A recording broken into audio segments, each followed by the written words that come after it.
Yang diberkati Tuhan katakan haleluya. Yes.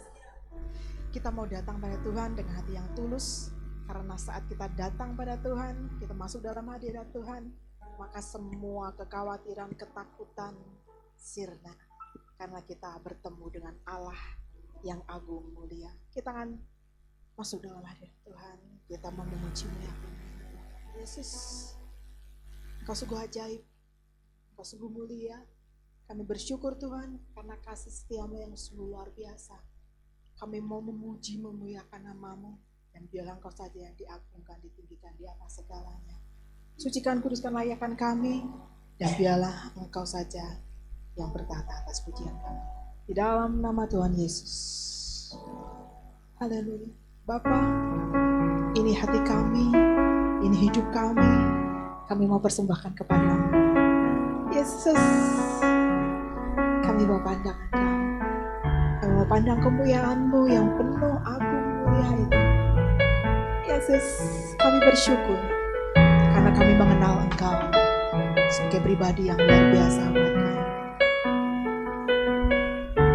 Haleluya. Bapakku datang menyembah-Mu di sini.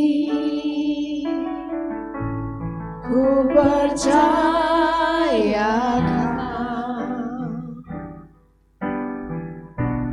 ada bagiku. Bapakku datang kepada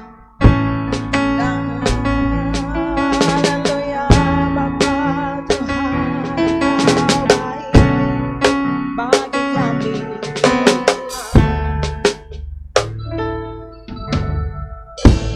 Bapakku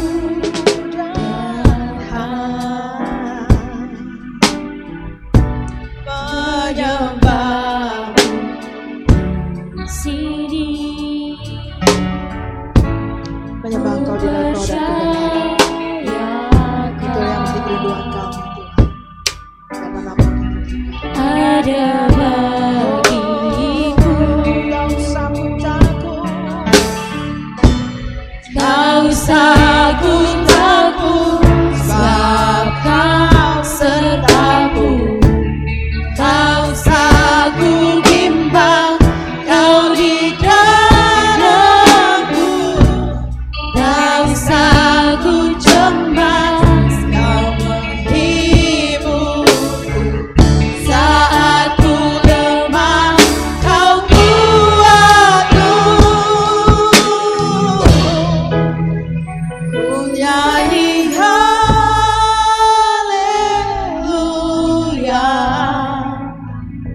Ku nyanyi haleluya.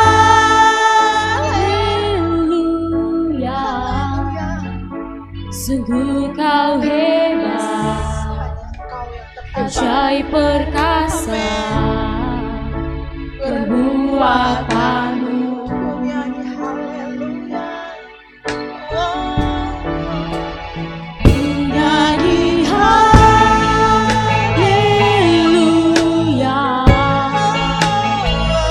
haleluya.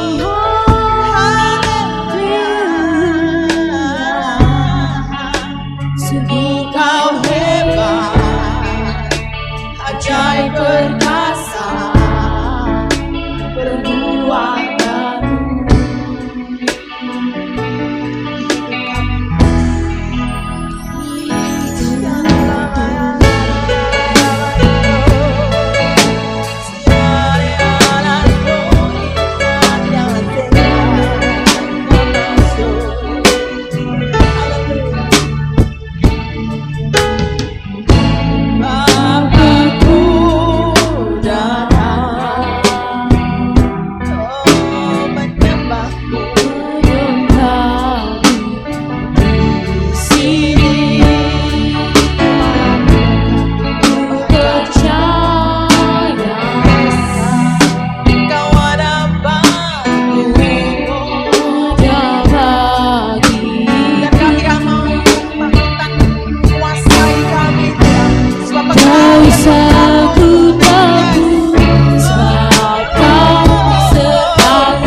haleluya, ku nyanyi haleluya,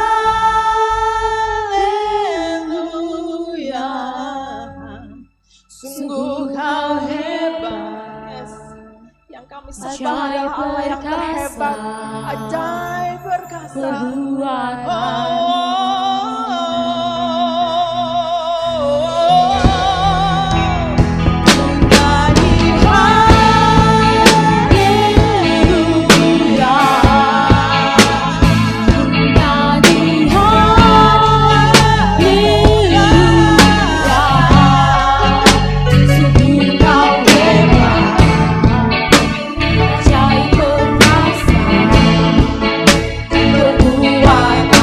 Yes.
Allahku, Yesusku, Maha besar Kau, Tuhan Yesusku.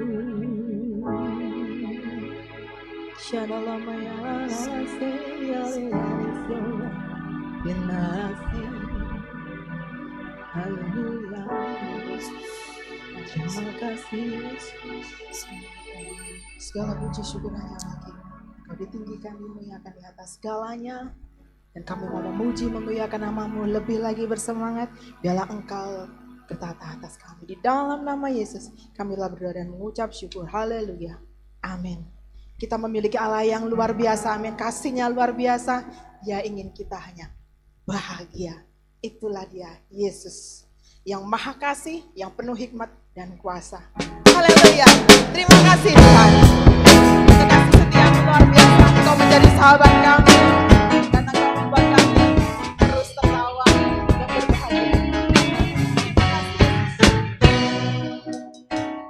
Kau satu penuh kasih, dua penuh hikmat, tiga penuh kuasa. Kau mulia, Kau ada waktu susah, ada waktu suka. Kau setia dan selalu bersamaku. Kau membuatku Apapun keadaan kami, Engkau selalu membuat kami tersenyum. tertawa, membuatku bahagia. Yesus, Kaulah sahabat, selalu hadir setiap saat. Hatiku bergembira bersama-Mu, Yesusku.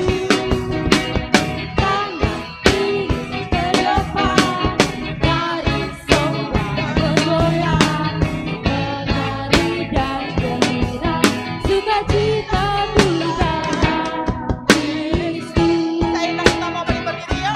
Kita mau bergoyang. Kita mau bersuka cita di dalam Tuhan. Satu penuh kasih, dua penuh hikmat, tiga penuh kuasa.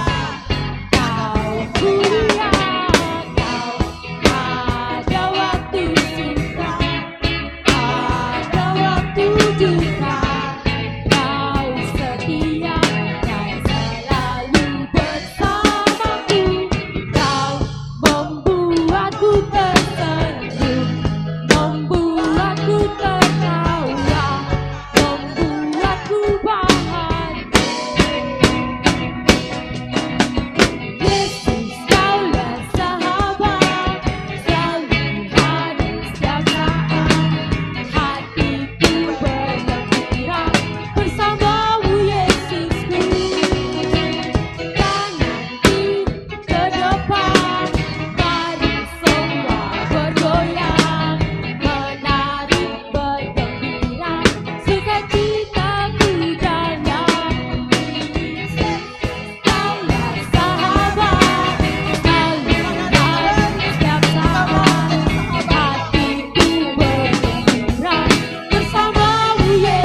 mengalir dengan pujian penyembahan buat Tuhan Yesus. Yes, karyamu, anugerahmu buat kami. Mempesona buat kami. Yes, terima kasih.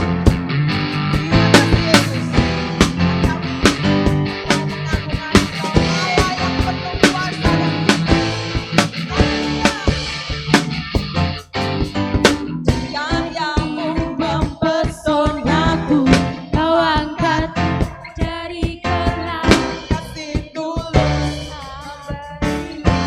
Dan Engkau berikan kehidupan buat kami yang penuh warna. Kau membuat sebuah gelisah, kau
yang kami kenal Engkau Tuhan yang Maha Kuasa buat kami. Kasih-Mu, kuasa-Mu sungguh luar biasa buat kami.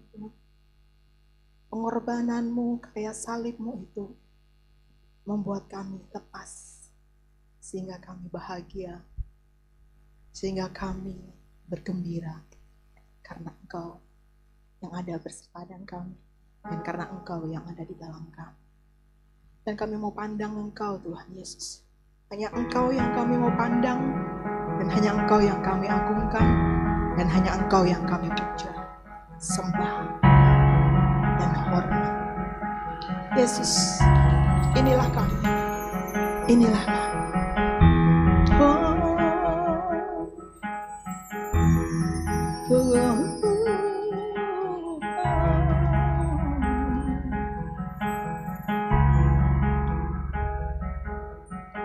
Ku pandang kemuliaan-Mu, hikmat besar maha agung. Kaulah pemilik hidup, Yesus Kristus, Tuhan dan Raja.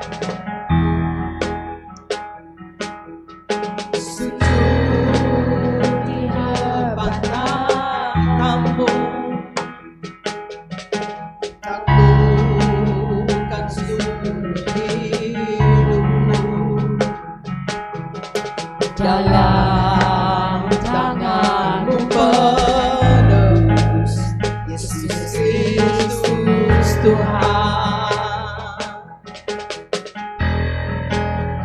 Dan tiada satupun yang luput dari Engkau Tuhan. Satupun yang luput dari karya kasih-Mu yang mulia. Bagi-Mu segala pujian, hormat kemuliaan. haleluya. Engkau Tuhan ku tinggikan, yang bangkit dan menang. Yesus Kristus, Yesus Kristus Tuhan. Mulia dan luhur berkorban bagiku.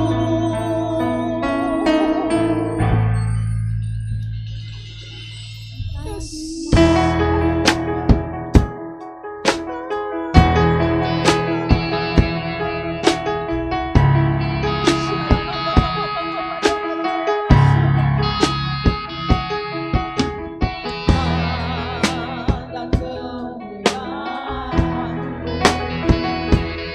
Kau imam besar agung.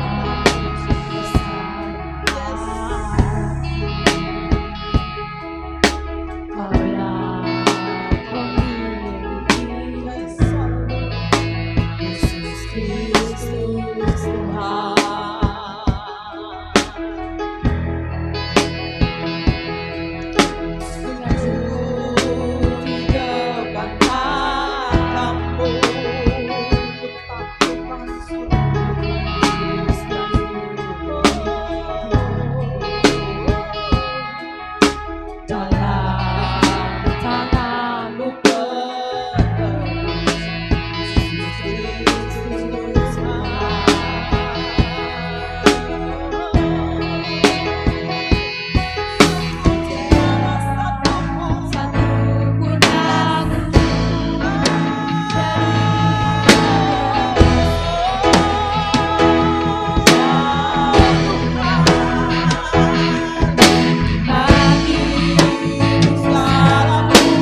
penyelamat kami. Allah yang memberi kepada kami kemerdekaan. Kau nyatakan itu pada kami. Terima kasih Yesus.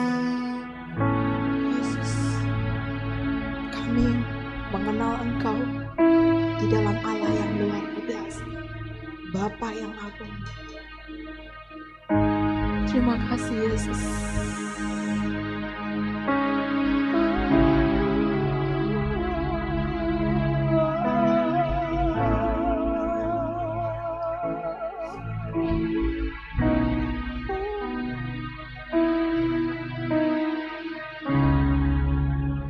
Haleluya. Yahweh Rafa Elohim Shaddai Jireh Adonai, nyatakan dirimu.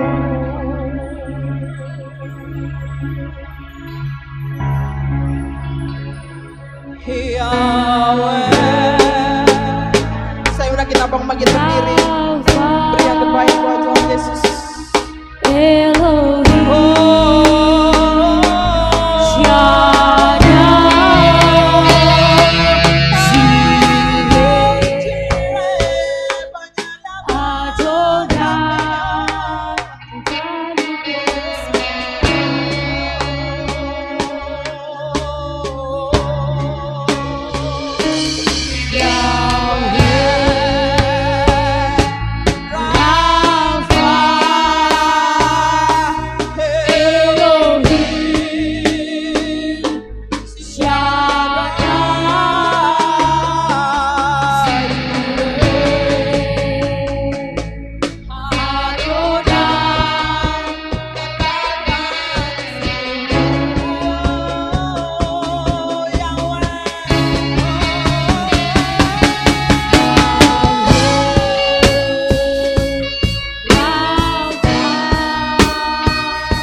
Kami rindukan Engkau hadir lebih lagi di tengah-tengah kami Tuhan.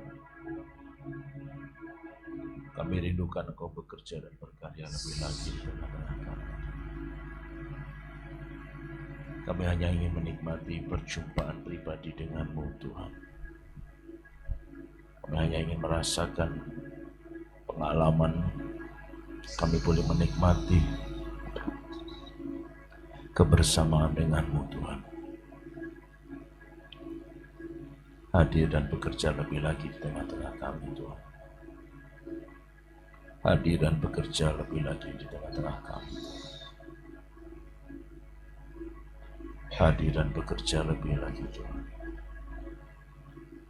Terima kasih Tuhan. Terima kasih Tuhan. Terima kasih Tuhan.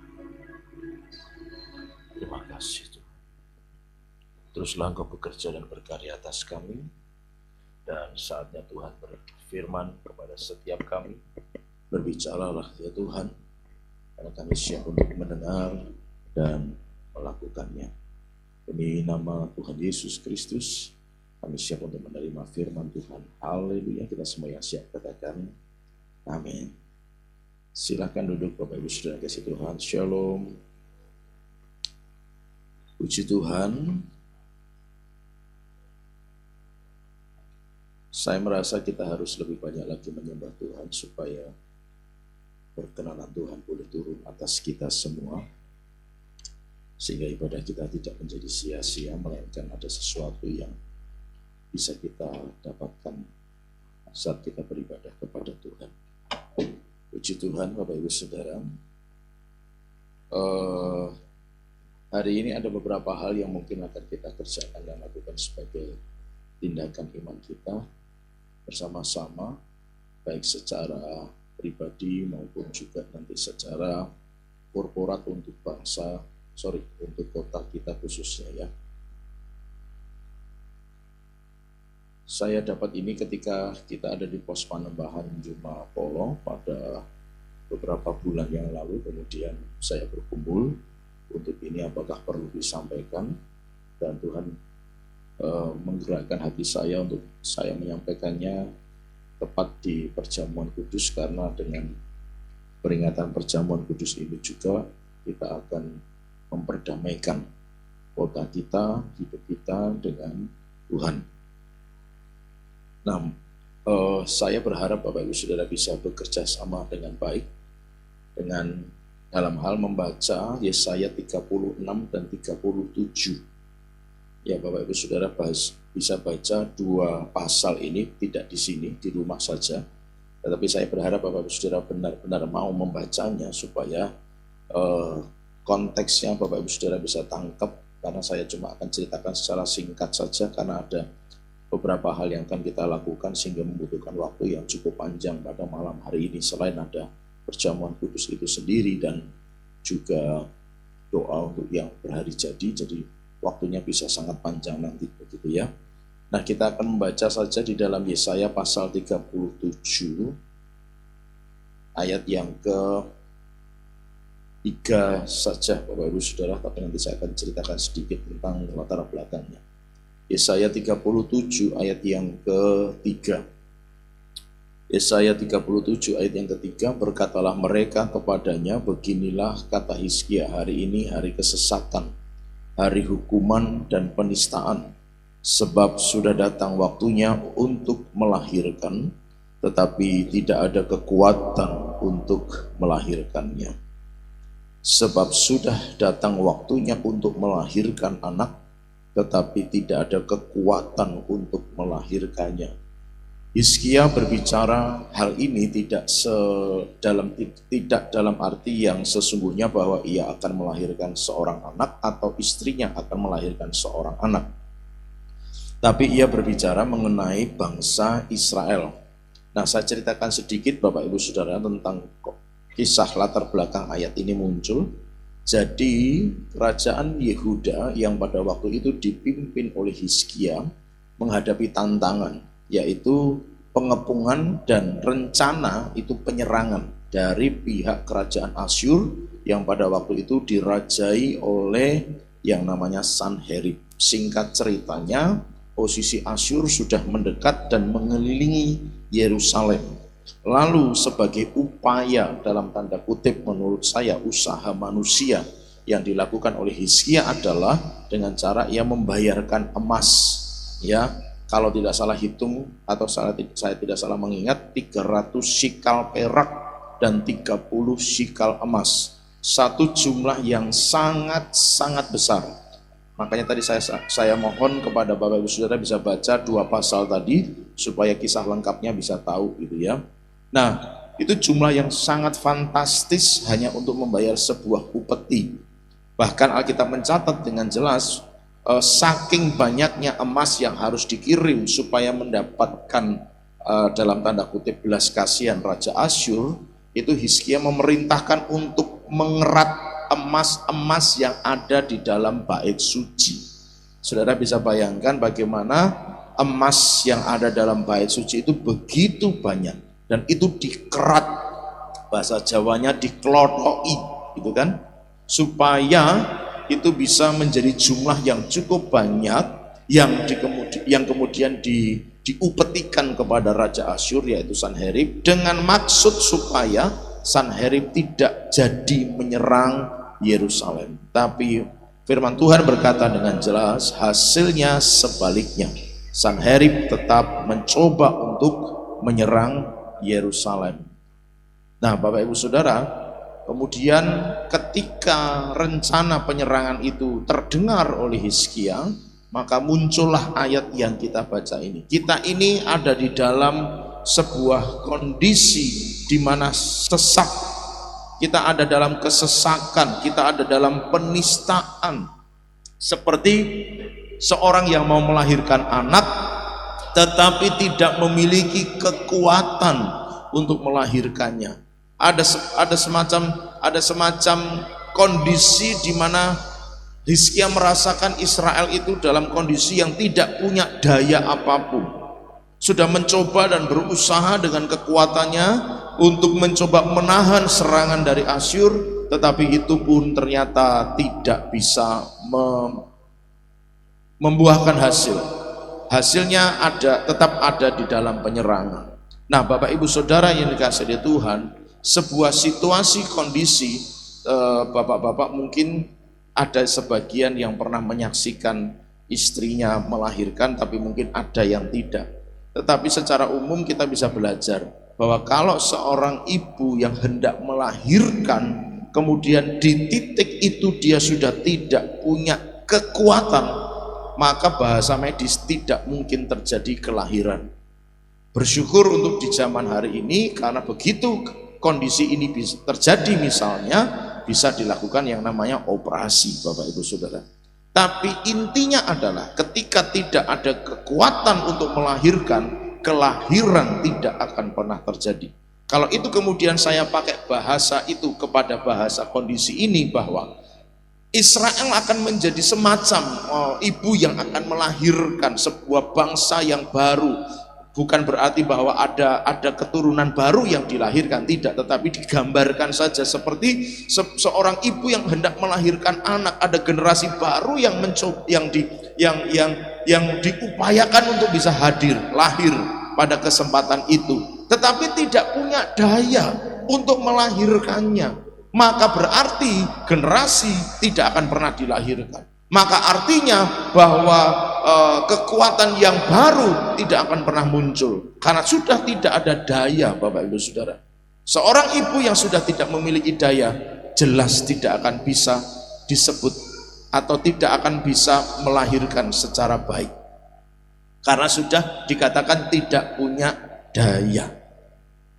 Kalau itu dalam konteks medis, bayi yang sudah waktunya dilahirkan tapi karena ibu tidak punya daya untuk melahirkan si bayi itu, dan kalau itu kondisinya adalah mungkin di zaman dulu di mana operasi belum ada, maka yang terjadi adalah kematian.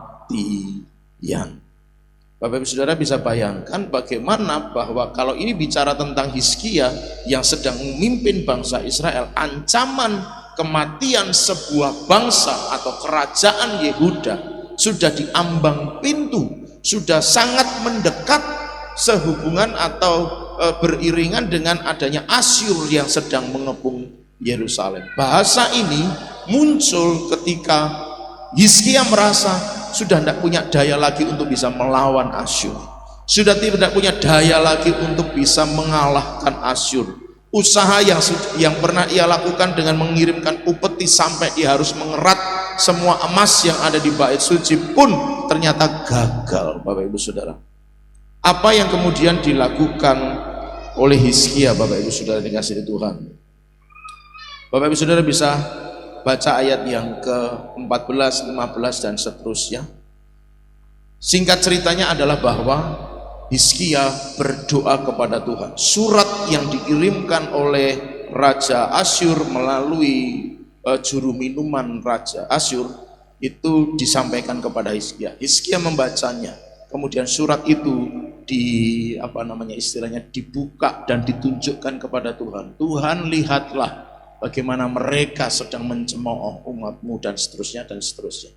Intinya adalah bahwa dia membawa perkaranya ke hadapan Tuhan. Dia membawa segala keluh kesahnya ke hadapan Tuhan. Dia membawa segala beban-beban hidupnya kepada Tuhan. Dan ada hal yang menarik Bapak Ibu Saudara, saya ingin Bapak Ibu Saudara melihat di ayat 36. Pada saat kemudian malam sebelum Asyur menyerang, ini malam harinya. Jadi misalnya kalau besok Asyur itu menyerang malam ini, ayat 36, keluarlah malaikat Tuhan lalu dibunuhnyalah 185.000 orang di dalam perkemahan Asyur. Keesokan harinya pagi-pagi tampaklah semuanya bangkai orang-orang mati belaka. Menurut catatan sejarah yang ditulis atau dikemukakan oleh Yosefus, seorang sejarawan Yahudi Romawi, menuliskan bahwa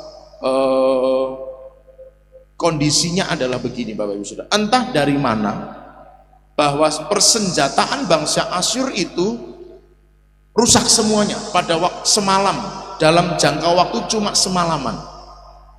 Jadi persenjataan bangsa Asyur itu bisa rusak. Menurut perkiraan itu Tuhan mengirimkan tikus pengerat yang menggerogoti semua persenjataan, baik panah, tameng-tameng, maksudnya perisai-perisai dan lain sebagainya, sehingga pada saat besok Asyur harus menyerang, mereka sudah tidak punya senjata. Bahasa Alkitab dituliskan malaikat yang menghancurkan. Alkitab menuliskan malaikat yang membinasakan bangsa Asyur. Alkitab menuliskan bahwa Tuhan sendiri dengan kekuatannya membinasakan bangsa Asyur. Tapi dengan cara yang ya menurut saya tetap ajaib Bapak Ibu Saudara, sekalipun itu mungkin misalnya benar bahwa Tuhan mengirimkan tikus-tikus itu menggerogoti persenjataan bangsa Asyur. Dan kemudian ada tulisan sejarah, sejak itu Sanherib tidak lagi berani mendekat pada Yerusalem. Saudara bisa tangkap pesannya ya. Sejak peristiwa ini Sanherib tidak berani lagi, sesuatu yang sangat-sangat memalukan dan membuatnya sangat trauma. Itu yang menyebabkan kemudian Sanherib tidak lagi berani menyerang Yerusalem. Seumur hidup Sanherib tidak lagi berani menyerang Yerusalem. Sebuah kekalahan, tapi tidak hanya kekalahan secara perhitungan pasukan, tetapi kekalahan menurut saya yang sampai masuk ke jiwa. Kekalahan yang Tuhan berikan kepada Asyur, kekalahan yang sampai menghancurkan hati, sehingga Asyur akhirnya, Sanherib khususnya, mengalami ketakutan yang luar biasa dan tidak lagi berani menyerang Yerusalem untuk selamanya, selama Sanherib memerintah sebagai raja di Asyur. Bapak Ibu Saudara bisa nangkep pesannya. Di awal saya ceritakan bahwa Hizkia tidak punya kekuatan, merasa tidak punya kekuatan untuk melahirkan, seperti seorang ibu yang hendak melahirkan anak tapi tidak punya kekuatan. Bahasa kerennya anak zaman sekarang hopeless, putus pengharapan, putus asa. Tidak ada sesuatu yang bisa diandalkan lagi, tidak ada sesuatu yang bisa diharapkan lagi. Sampai surat ancaman itu datang, dia berhadapkan kepada Tuhan dan dia berdoa kepada Tuhan. Dan ternyata hasil doa adalah Tuhan kirim pasukannya sendiri, malaikat Tuhan yang turun untuk menghancurkan bangsa Asyur. Kekalahan di pihak musuh terjadi begitu rupa, tidak hanya sekedar pasukan yang habis, sebut saja begitu, tetapi itu sampai membuat Sanherib trauma luar biasa. Bapak Saudara bisa bayangkan bagaimana alur Tuhan mengerjakan sesuatu dalam kehidupan Hizkia dalam konteks yang kita pelajari bersama-sama. Nah, Bapak Ibu Saudara yang dikasihi Tuhan, dalam kehidupan kita mungkin peristiwanya beda, tetapi bahasanya mungkin bisa sama, bahwa seperti tidak ada lagi pengharapan, seperti tidak ada lagi kekuatan untuk melakukannya, seperti tidak ada kemampuan dan daya untuk mengerjakannya lagi, seperti tidak ada lagi jalan yang terbuka sehingga masalahnya selesai, seperti situasi kondisi yang begitu terpuruk dan menghancurkan hidup. Mungkin situasinya mirip seperti itu yang barangkali ada di antara kita yang mengalaminya. Tetapi Bapak Ibu Saudara, satu hal yang dikerjakan Hizkia dan kiranya itu menginspirasi kita semua, bahwa hanya dengan berdoa. Kasih tahu kanan kiri, katakan hanya dengan berdoa. Pertanyaannya, apakah Bapak Ibu Saudara berdoa? Maaf ya, saya mungkin bicaranya agak keras. Saya pernah tanya sama seseorang, lalu seseorang itu menjawab jarang dia berdoa. Tapi dia bisa cerita begini, Bapak Ibu Saudara, pada waktu saya sedang bergumul, Tuhan kok bicara kepada saya kan jadi mikir kan saudara, Tuhan bisa bicara kepadanya sementara dia jarang berdoa. Pas kapan Tuhan bicara sama dia? Halo? Jangan-jangan dia salah mendengarkan suara tuh. Alkitab nulis dengan jelas, orang yang tidak intim sama Tuhan, tidak mungkin Tuhan ngomong. Tuhan hanya akan ngomong sama yang intim sama dia. Jadi kalau ada orang jarang berdoa kok terus dia bisa cerita tentang Tuhan bicara kepadanya, ya saya tidak berani kok menghakimi itu salah, itu sesat. Tapi saya cuma bertanya, kapan Tuhan bicara sama dia kalau dia jarang berdoa?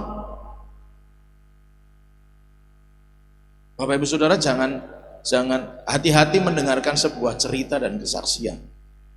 Ya, kesaksian pasti memberkati, katakan amin. Namanya saja kesaksian kan, menceritakan kebaikan Tuhan, memuliakan Tuhan, ya pasti baiklah. Cuma pertanyaannya apakah? Gitu loh saudara. Seperti saya misalnya seorang pendeta, hamba Tuhan, sebutan orang umum menyebutnya begitu. Jarang berdoa. Tiba-tiba pada saat berdoa Tuhan saya mendoakan seseorang dan menubuatkan sesuatu bahwa hai engkau akan memiliki sebuah apa yang berhasil luar biasa, apa yang kau kerjakan akan dibuat Tuhan berlimpah-limpah. Sementara sayanya itu jarang berdoa. Menurut saudara layak tidak untuk dipercayai?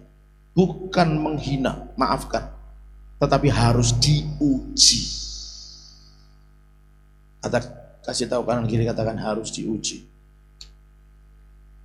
Tapi kembali ke persoalan yang kita sekarang sedang pelajari bersama.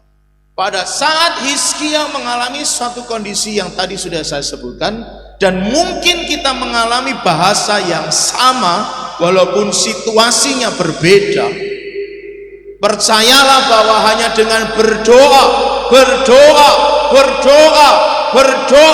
Tuhan bisa lakukan perkara yang ajaib. Yang percaya katakan amin.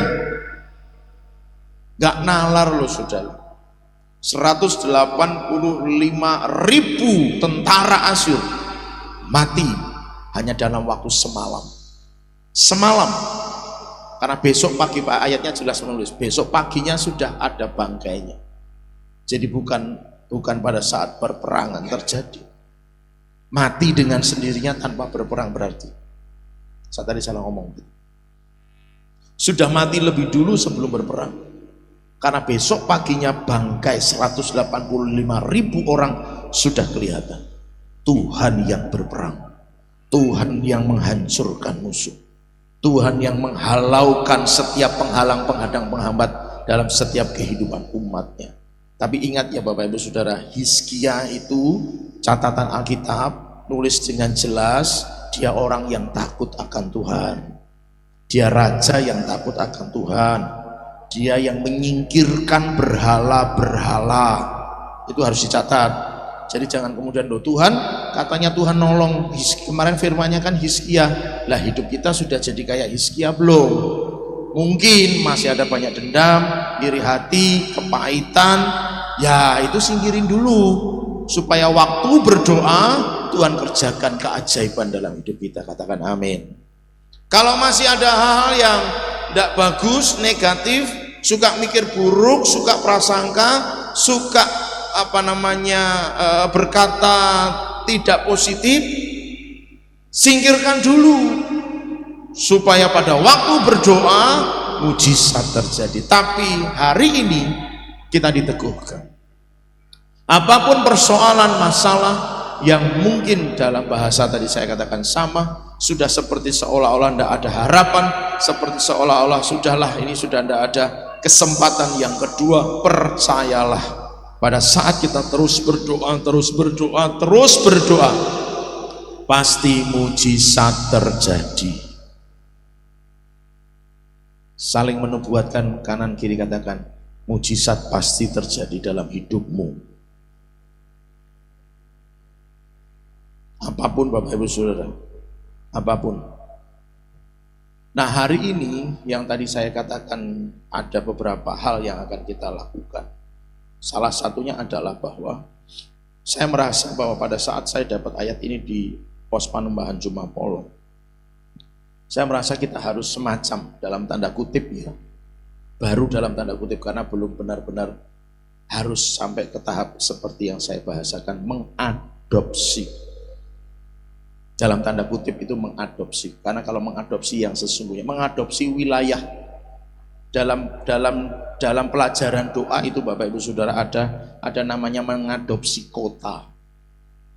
Ngadopsi kota itu sederhananya ya seperti orang mengadopsi anak. Jadi kalau anak diadopsi berarti segala hal ihwal tentang anak itu dia bertanggung jawab. Nah sama dengan mengadopsi kota, hal ihwal untuk kota, gereja bertanggung jawab. Ada gereja-gereja yang dipanggil untuk mengadopsi kota, ada perorangan-perorangan yang dipanggil Tuhan untuk mengadopsi kota. Hal ihwal tentang kota itu dia bertanggung jawab. Misalnya kok kota ini masalah sampah, dia harus mikir gimana caranya memecahkan masalah sampah. Kok kota ini tandus, maka dia harus berpikir bagaimana caranya membuat kota itu jadi subur dan seterusnya dan sebagainya. Itu namanya ngadopsi. Nah saya digerakkan dalam rangka kita berdoa supaya di 17 kecamatan Kabupaten Karanganyar ini berdiri pos-pos Panembahan, maka itu semacam diadopsi. Belum sampai pada level betul-betul mengadopsi, hanya saja saya digerakkan Tuhan untuk mengajak Bapak Ibu Saudara ambil satu wilayah dan itu dipegang erat-erat, tiap hari didoakan. Doanya sederhana, aku bahagia dan aku bersyukur Tuhan Yesus karena di kecamatan nanti Bapak Ibu Saudara akan dapat satu kertas, ada judul kecamatannya. Kecamatan itu tiap hari Bapak Ibu Saudara doakan, aku bahagia dan bersyukur Tuhan Yesus bahwa di Kecamatan Ngargoyoso berdiri pos Panembahan yang terjadi secara ajaib, mudah, cepat, dan sederhana, dan aku sudah menerimanya demi nama Yesus Kristus. Yang sepakat katakan amin. Itu nampak mustahil. Karena bagaimana bisa kita akan bergerak pada 17 kecamatan, di 17 kecamatan itu berdiri satu pos Panembahan yang akan menjadi kepanjangan tangan dari CSK Family. Nampak memang tidak masuk akal, tetapi saya percaya mungkin saya tidak tahu, Tapi mungkin saja bisa terjadi tidak di zaman saya, di zaman penerus saya, atau memang Tuhan izinkan pada zaman saya, itu terserah Tuhan. Tapi yang saya yakini dan saya percayai, bila saudara dan saya sepakat, yang sepakat katakan aku sepakat. Sekali lagi, yang sepakat dengan saya untuk hal ini katakan aku sepakat. Jadi kalau saudara sepakat dengan saya bahwa 17 kecamatan di Kabupaten Karanganyar harus berdiri pos-pos Panembahan, maka mulai deklarasikan itu setiap hari. Sesuatu yang nampaknya mungkin sulit, sesuatu yang mungkin nampaknya seperti Hizkia, pengen melahirkan, tapi seperti tidak ada daya lagi untuk melahirkannya. Bawa saja dalam doa, biar Tuhan yang kerjakan semuanya itu, katakan amin. Jadi Bapak Ibu Saudara, hanya tinggal itu bagian yang kita kerjakan. Ya nanti kalau memang di 17 kecamatan sudah berdiri, atau entah menunggu semuanya berdiri, atau yang sudah berdiri kemudian Tuhan suruh kerjakan sesuatu, itu nunggu instruksi Tuhan setelah itu saja. Tapi yang jelas hari ini saudara akan dengan iman, dalam kasih anugerah Tuhan, dalam pimpinan dan tuntunan Roh Kudus, saudara akan ambil satu kecamatan. Saudara bawa pulang kertas itu, jangan sampai hilang kalau bisa, ditempel di tempat yang kelihatan, setiap hari dinubuati. Dalam nama Yesus di kecamatan ini berdiri pos Panembahan, terjadi secara ajaib demi nama Yesus. Selalu didoakan seperti itu Bapak Ibu Saudara. Masing-masing orang akan mendapatkan mungkin nama yang berbeda, satu orang satu kertas. Jadi satu keluarga kalau isi 4 orang bisa ada 4 kertas di sana, bisa juga terjadi 4 kecamatan yang berbeda dalam satu keluarga. Tidak apa-apa. Yang penting bahwa saudara harus ingat baik-baik. Anda ambil itu, artinya Tuhan taruh itu dalam tanda kutip sebagai adopsi. Saudara mengadopsi kecamatan itu untuk dibawa kepada Tuhan seperti Hizkia. Tuhan, aku bawa perkara ini di hadapanmu. Engkau tahu kerinduanku, Engkau tahu kerinduan kami, Engkau mengerti segala upaya kami Tuhan. Maka kami percaya Tuhan yang mengerjakannya bagi kami. Yang sepakat katakan haleluya. Nah Bapak Ibu Saudara yang dikasihi Tuhan, maka mungkin tidak perlu saya perpanjang lagi. Saya kembali menegaskan untuk secara pribadi terlebih dahulu, apapun yang Bapak Ibu Saudara alami hari ini, hanya dengan berdoa. Jadi lebih giatlah berdoa. Kasih tahu kanan kiri, lebih giat berdoa. Amin. Ayo yang jarang-jarang doa. Saya tidak hanya ngomong soal doa pribadi juga ya. Maksudnya saudara yang merasa sudah doa pribadi gitu, terus merasa sudah cukup buatku, itu bagiku, aku sudah suka berdoa, aku sudah banyak berdoa. Enggak. Maaf. Saya harus bicara mungkin vulgar di sini. Bahwa kalau memang saudara digerakkan untuk ada di waktu yang lain, untuk bersama-sama berdoa di sana, maka Anda harus datang untuk berdoa di sana. Yang mengerti katakan haleluya. Jadi tidak hanya soal menilai doa pribadi. Anda punya jam doa 3 jam sehari. Oke, saya bersyukur sekali. Tapi kalau Anda tetap digerakkan setelah doa sehari 3 jam itu, Anda digerakkan untuk hadir dan ikut berdoa bersama di situ, Anda harus tergerak, Anda harus berangkat, Anda harus datang untuk ikut bersama-sama di situ. Yang mengerti katakan haleluya. Jadi bukan soal hubungan pribadi saja dengan Tuhan yang saya sampaikan. Berdoa. Dalam konteks Hizkia malah lebih lagi, itu bukan doa pribadi. Karena semua tua-tua ada di sana. Dan Hizkia menaikkan, Nabi Yesaya ada di sana. Dan Hizkia menaikkan doanya di hadapan Tuhan, di depan mereka juga. Artinya doa korporat, doa bersama-sama. Itu juga Tuhan lihat Bapak Ibu Saudara. Nah, intinya adalah kalau kita saudara mengalami sesuatu, apapun itu, berdoa terus. Jangan andalkan kekuatan sendiri. Ingat bahwa Hizkia berubah jadi Hizkia disebut sebagai raja yang takut akan Tuhan bukan setelah menghadapi masalah baru dia berubah baik menyingkirkan berhala-berhala. Tidak. Begitu dia diangkat jadi raja, dia langsung singkirkan berhala-berhala. Barulah masalah di mana Asyur datang mengepung itu terjadi, Bapak Ibu Saudara. Artinya apa? Jangan nunggu ada masalah berat baru bertobat. Jangan nunggu ada masalah yang besar baru datang sama Tuhan. Sekarang dalam kondisi mungkin saudara belum ada masalah atau tidak ada masalah, datanglah sama Tuhan dengan sungguh-sungguh. Banyak-banyaklah berdoa supaya keajaiban, mujizat itu Tuhan kerjakan dalam kehidupan saudara dan saya. Katakan amin. Jadi dua hal ini akan kita lakukan secara agak terpisah, dalam pengertian kita akan berdoa terlebih dahulu untuk setiap apapun beban-beban, masalah-masalah yang mungkin Bapak Ibu Saudara sedang hadapi. Mungkin buat saudara juga itu masalah biasa kok Pak Erik. Ya nggak apa-apa. Kalau saudara merasa butuh untuk didoakan, ya nanti kita akan doakan sama-sama. Tetapi kalau saudara mungkin merasa tidak perlu didoakan juga nggak apa-apa. Gitu kan saudara? Tergantung bagaimana saudara menanggapi dan meresponi setiap firman Tuhan. Baru setelah itu nanti kita akan ambil atau mengadopsi dalam tanda kutip tadi kecamatan-kecamatan yang ada. Intinya adalah ayo percaya sama-sama, baik itu masalah pribadi atau masalah kota kita, semuanya kita bawa ke hadapan Tuhan. Saya mengajak seluruh CSK Family untuk bisa bergandengan tangan dan sepakat bersama-sama. Ayo berdoa sungguh-sungguh kepada Tuhan. Ayo berdoa sungguh-sungguh kepada Tuhan. Serius Bapak Ibu Saudara, tidak ada waktu dan kesempatan yang lebih banyak lagi untuk kita bersantai-santai.